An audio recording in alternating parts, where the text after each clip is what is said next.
JT says, fair play. This was one of our best performances all season against Coventry, and we lost, which is exactly the type of circus we've come to expect being a Sheffield Wednesday fan. Welcome back to Where Owls Walk. It's 20 minutes of Sheffield Wednesday chat. Chris added, if we had VAR at Hillsborough, we would be top of the league. We've got Matt and Tom to dissect that Hillsborough robbery. Also, coming up this week, one of the talking points is, did Coventry lack class during that first goal? We'll talk about the controversy surrounding whether they should have stopped the game and who deserves to be promoted, plus what is the worst ever Sheffield Wednesday kit. We've got some shockers to show you at the end, so stay tuned for that. Right, God, Matt. Against Coventry, that was a smash and grab if there ever was one, wasn't it? Yeah, I think so, Mark. I think it's also important to stress almost exactly the same happened in the reverse fixture at the CBS earlier on in the season, where Coventry had all of the running, all of the deliveries, a lot of the good chances, and of course we ran up the end in the 93rd minute and snatch a late winner and everybody wheels off. Yeah, he was, again, I'd put it in the top three. The list of what great performances at home is a very short list. It's Plymouth and this. But yeah, it was definitely the second best performance of the season at home for me. We were the better side over the course of the 90 minutes. Differences in those key and important moments. Coventry players do the right thing because they're better players overall, and we are found wanting in those key moments. And ultimately, Mark, and again, it's not coming back to the wider topic here and being all doom and gloom, that is ultimately why it's been my belief since the start of the season why we'll miss out on the top six. It's those key moments and those key errors by individuals that let you down. Yeah. Let's have a look at some social media takes. Paul says, we were by far the best team, Tom, for most of the half, and we were unlucky not to come away with all 3 points. Mistake from Beadle in there for their goal, but he's been superb again this season, so I can forgive him. And to be honest, I didn't see any Beadle hate from any Sheffield Wednesday fan, because why would he? He's been absolutely superb. My only issue with him is what on earth was he complaining about after it? Yeah, I mean, it definitely wasn't a foul, but I mean, I don't know about Matt, but I saw quite a lot of get Beadle out tweets really? going on.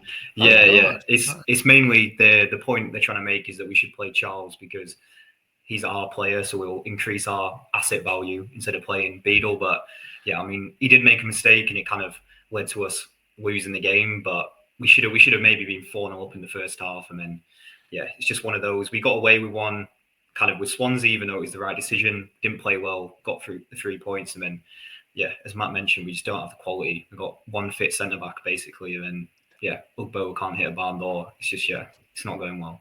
Well, I tell you, we'll come on to a tweet which I've seen, which I'll come on for Burnley in a second. There were some players, though, that didn't escape some criticism. Matt, this one about Johnson. David said the first goal, again, from across on Johnson's side of the pitch. Every team has success getting crosses in when he is playing. He never gets close enough to a tackle or a block in. Do you agree? What is he, 34, 35 and a left winger for his entire career, and we're forcing him to play left back because our actual left back is playing centre half? Yeah, I agree. Marvin Johnson has not had a good season and he's not hit the heights, but what do you expect with a player who is approaching the end of his career?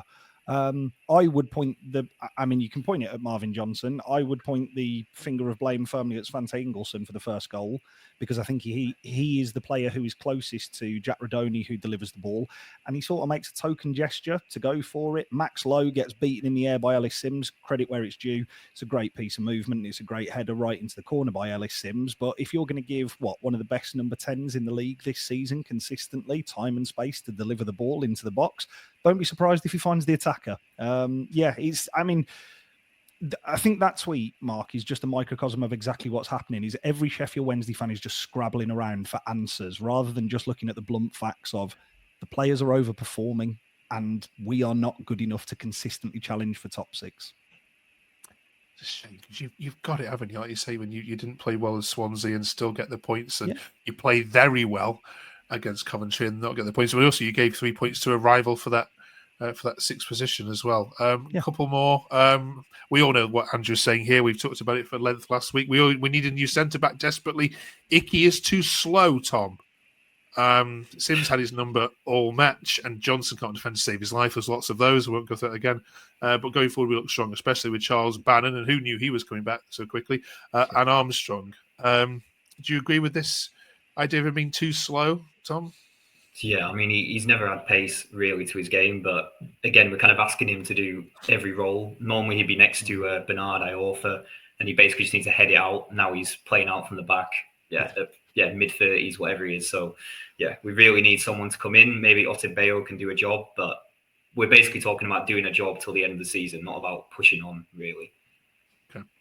All right, let's talk about a little bit of controversy then that's happened online since that one. So there were some, and I'm going to stress there's a few Sheffield United fans, only few, and they have been called out by other Sheffield Wednesday fans as well, sorry, saying that Coventry City should have put the ball out of play or stopped the ball, just as West Brom did last week during the 15-minute applause, of course, celebrating the life of the Sheffield youngster.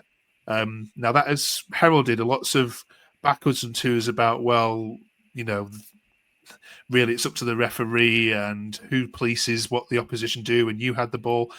Where do you stand on this, Matt? I mean, it's a non-event because I think it's died down, but there's still some chirpings that actually Coventry lacked class during that minute. What do you think? I think first and foremost, before we get onto that, Mark, the way in which that Sheffield Wednesday fans have observed those minutes applause, both at West Bromwich Albion away and Hillsborough on Saturday, are absolutely outstanding. Because even after the goal went in, there was like 10 seconds of stunned silence, and then they went back to clapping as players were walking back. So because obviously the minute wasn't over. My personal belief on it is in games where that has happened, West Brom last weekend, we were actually quite fortunate the ball was cleared out for a throw-in. It wasn't like kicked out or anything. It was cleared out for a throw-in. And I think it was West Brom who were on the attack. They just held the ball for about 10, 15 seconds and then threw the ball backwards and then just passed it around between their centre halves. So nobody was really doing anything. It was just the ball was back in play. For Saturday, I personally believe if you are going to do that, it needs to be prearranged between both teams. And the minute that appears on the screen and it breaks out, the referee just blows his whistle, stops the game. All the players get involved in it and not. I think what was clearly evident is because we had an opportunity to put the ball out into touch. We didn't. We just cleared the ball up the pitch. Now, whether a player was aiming for the touchline or not, I'm not so sure, because if it was an awful clearance. But yeah, the only one who appealed for it was Barry Bannon when I think it was Matty Grimes who was on the ball, and he's pointing out towards the right wing, telling him to put it out. Matt Grimes then squares him up. He puts both his arms out. The ball gets played past Bannon, and everybody carries on. My personal belief on the matter is I think it's a bit of a storm in a teacup made out of nothing, because of obviously the goal comes from it. However, if there is going to be something that is prearranged beforehand, we've seen it across football. We've seen it with, I'm not comparing the two events, but when a player retires, for argument's sake, and a substitution is made, everybody knows what the parameters are, and people aren't honestly going to tell me that had that not been prearranged, Coventry players wouldn't have done and wouldn't have stopped the game. It's nonsense. And again, it's another example of people clutching at straws. I understand that people feel particularly strongly about the incident because it has really rocked the city. That particular incident and Harvey Wilgoose, who sadly lost his life tragically in that incident, I think it has really impacted, everybody in Sheffield. For me on Saturday, I thought it was pretty much a non-starter with regards to that. Okay, well said. Tom, you're nodding there. You agree? Yeah, 100%. I think pretty much exactly what Matt said. Yeah, can't really add any more to that. Yeah, brilliant. Okay. And again, a shout out to Sheffield Wednesday fans, and even echoed on from our Sheffield United podcast to say well done and thank you again. And the city does come together in tragedy, doesn't it? When these things happen, so it's always great to see. And hopefully, we never have to be here again applauding a 15-year-old, crikey, who's sadly lost his life. Back to footballing matters. This Friday, then, Sheffield Wednesday go to Burnley. Now, it is written in the stars for Burnley, who haven't conceded in 11 games, for Ugbo to come along on Friday night. I like Pricey Owl here, yeah. Just to be about reach that Ugbo ends this. James Trafford on a run of 11 games. It's going to happen. Going to manifest it all week. Ugbo's going to end this run. Tom, do you how does Danny Ross set up for this game, knowing that you're playing a side that hasn't conceded since before Christmas? Yeah, I mean, at the moment he's been playing Ugbo and then kind of tiring defenses and brings on Smith. I think he's probably going to start Smith just from the second half of last game, taking Ugbo off. And not really his fault, but we just missed a lot of chances that game. So you probably change it up. But yeah, with their defense, yeah, I can't see it being a high scoring game. But yeah, our defense has been awful. Theirs has been good. So yeah, see what happens. Yeah, you could do Sheffield United a favour here, Matt, should you go and take anything from Turf Moor. But it's not about them; it's about you. Can you get something here?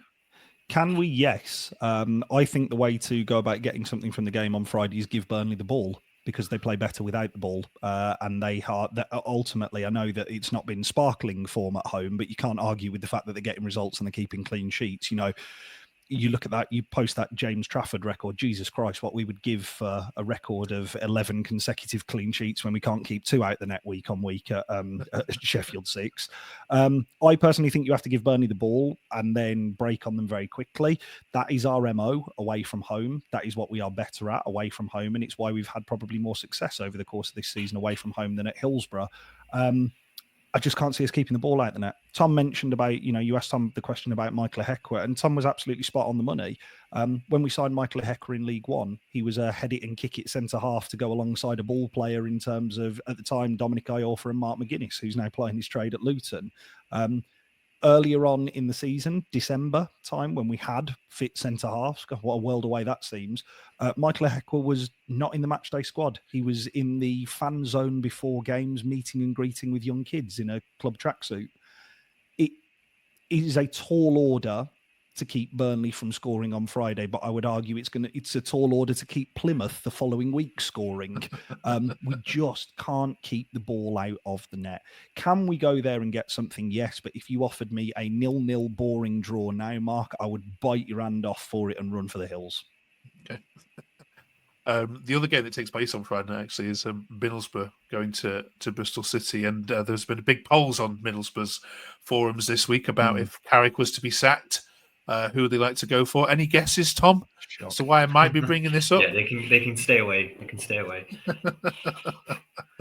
It's all over Borough social media.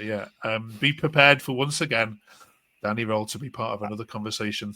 But this time, sorry, Mark. Just to cut in there. Unless they've got 5 million and then north of 7 to throw at him and his coaching staff, they're going to struggle. Which I'm not saying that they're not flush with cash. Obviously, having sold Latte Lath, but I would imagine there's going to be a number of suitors in the summer who are very keen on Danny Roll. Yeah. Especially they had the Southampton and then a Bundesliga side, I think, after him. I don't think they got the pulling power of those teams. Absolutely. But yeah, here we go again. Yeah. Right. It should be flattered. Okay. Right. Last couple of things then. We'll look at some bad kits in a second, but it's predictions time because the league is coming to an end because it feels like it's gone so quickly. 12 games or so to go when we meet next week. So we're looking at the Premier League and all the leagues up and down the country and getting your views on it. We're starting with our own league, though. We're looking at the top.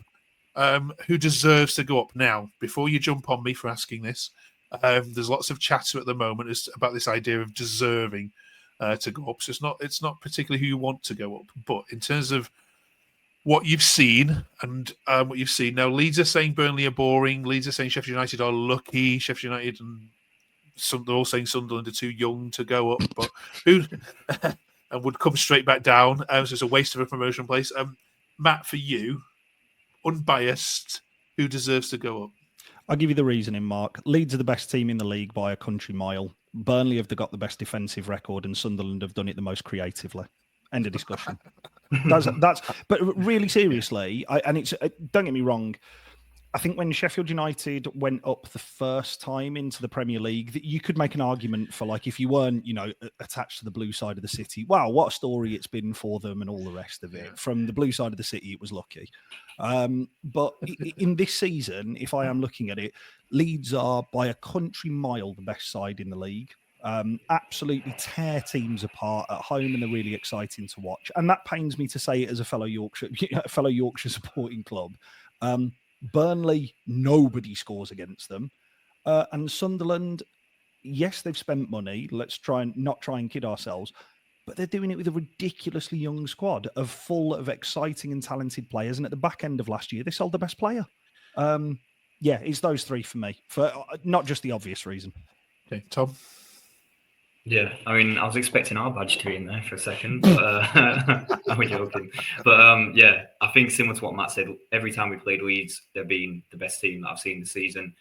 And then I think Burnley will probably do it just because, yeah, I think Sheffield United have, whether this luck comes into it, they just grind out results. But if Burnley keep keeping clean sheets till the end of the season, I think they might get over the line. But that top four will be the top four. Like, there's no doubt about it. Well, Sheffield Wednesday are going to have a big say on it in the coming weeks with Burnley, Sunderland, and of course the derby still to come in March. So keep on time. Next week we'll look at the playoffs, of course, as well. And your badge will be in that one, Tom. I promise you. Right, let's have a look at maybe not. Maybe. No, maybe not. Right, let's have a look at some shocking kits. Then, any of you own any bad kits you want to just talk us through? What's the worst ever Sheffield Wednesday kit? Go, Tom. I ain't got one with me, but I think it's wait, I can put this green one here. Do you remember that? Oh yeah, with the pixels on it. Yeah. From a Uh, distance, it looked all right, and you got up close, and it's like a Minecraft kit. It's like, shocking. It's grim. It was when we were doing that kind of like every transfer advert was like an 80s video arcade game. It was awesome. I also have a personal favourite of the black and gold away kit for our 150th anniversary. That was an absolute shocker, but does hold a very special place in my heart because I ended up playing in a charity game at Hillsborough and scoring in that away shirt in front of the Cop. So just thought I'd get that. Did you get any of the cake ball that day? No, I didn't get any cake ball. No, sadly, Tom. No, that had probably been eaten by that point. Cake square or whatever. Yeah, cake square. But yeah, that I mean, that is an absolutely vile kit. Absolutely horrible. But again, just does hold a relatively special place in my heart. All right, some of these we got sent. In. These are a little before your time, Tom. Probably Matt's time as well. Some as well. Now, let me just ask you about this. This is from 87, 89. In terms of a Sheffield Wednesday top, stripes. You know, this looks more like a Huddersfield top for me if I'm looking at it. In terms of the stripes. It's reversed, isn't it? Yeah, it's reversed. It should be more blue. Blue, stripes, less white. Yeah. Okay. I thought we'd done that one. Now, I haven't got the year for this one, but this is a Celtic top with an owl badge on, isn't it? Can I just say, Mark, this is one of the most coveted Sheffield Wednesday shirts out there at the minute. If you can find an original of this, it's about £500-600. Brilliant. Now, talk to them in this one. This does not scream Sheffield Wednesday at all, does it? Is it purpley grey? It's like a silver. So again, there is a for any away fans who do travel to Hillsborough between now and the end of the season, on the Leppings Lane end of the ground where away fans approach, there's a little programme and souvenir shop just down the road. Pop in and have a look at it because they have got all sorts of programs and memorabilia, but they also do have a lot of old kits for sale. These again are really highly sought after for some reason. Mark, it's not just so bad. It's not for me.